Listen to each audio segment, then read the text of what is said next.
Here we go with the ark again. This is James chapter 1, starting in verse 13. Let no man say when he is tempted, I am tempted of God, for God cannot be tempted with evil, neither tempt he any man. But every man is tempted when he is drawn away of his own lust and enticed. Then when lust has conceived, it brings forth sin, and sin, when it is finished, brings forth death. Do not err, my beloved brethren. Every good gift, every perfect gift is from above, and comes down from the Father of lights, with whom there is no variableness, neither shadow of turning. Of his own will begot he us with the word of truth, that we should be a kind of firstfruits of his creatures. This is James chapter 1, starting in verse 13, all the way down to 18. And I'm reminded of the ark in verse 14. But every man is tempted when he is drawn away of his own lust and enticed.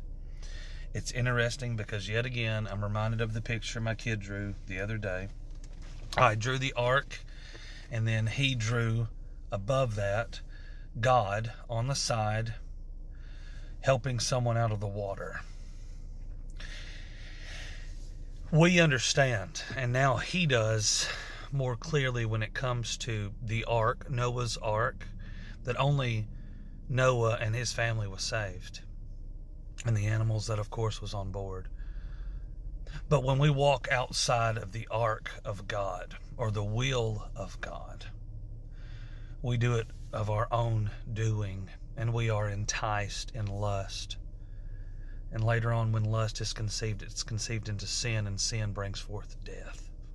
If we are not following in the will of God, we are not in his will, we are outside of the ark of his promise, of his protection, of his grace and his mercy.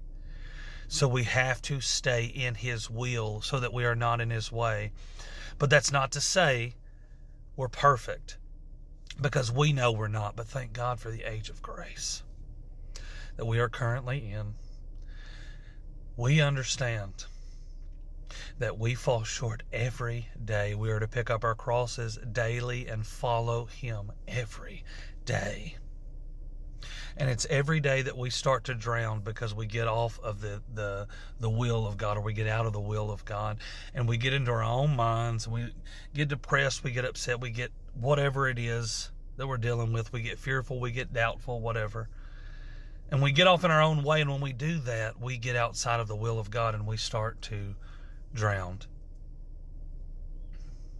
Just as Peter, when he called out to Jesus from the water, he started to sink. But Jesus, being full of grace and mercy, reached out to him and saved him.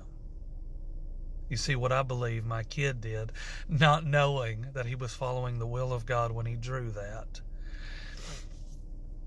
he was letting us know that it goes so much deeper than what we realize. We look at things at face value, but the children see things a little differently.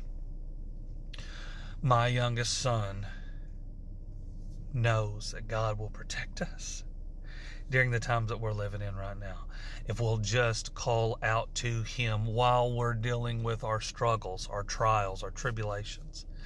He's right there to pick us up, to save us from our drowning, and reach out to us.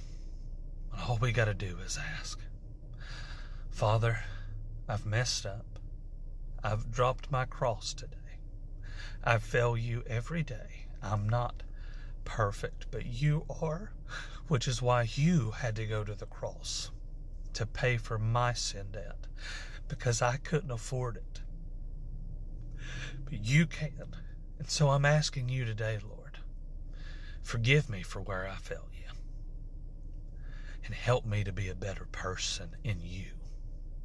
I ask this in your holy name. And it's as simple as that. He'll bend over, he'll pick you up, because his arm is not too short that he can't reach you, and his ears not deaf that he can't hear you. All you got to do is reach out, and he'll dust you off. He'll save you from the drowning, and he'll put you back into his ark. We are drawn away of our own devices. And we have to go back to him. That's it. I shared this drawing the other day, and we'll share this one again.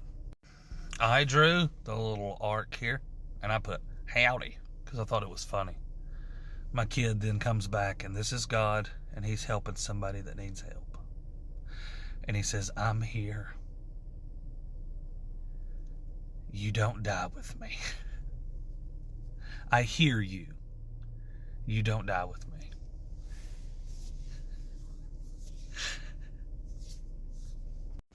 Glory be to God for reaching down, even when we're drowning, with a beautiful smile on his face.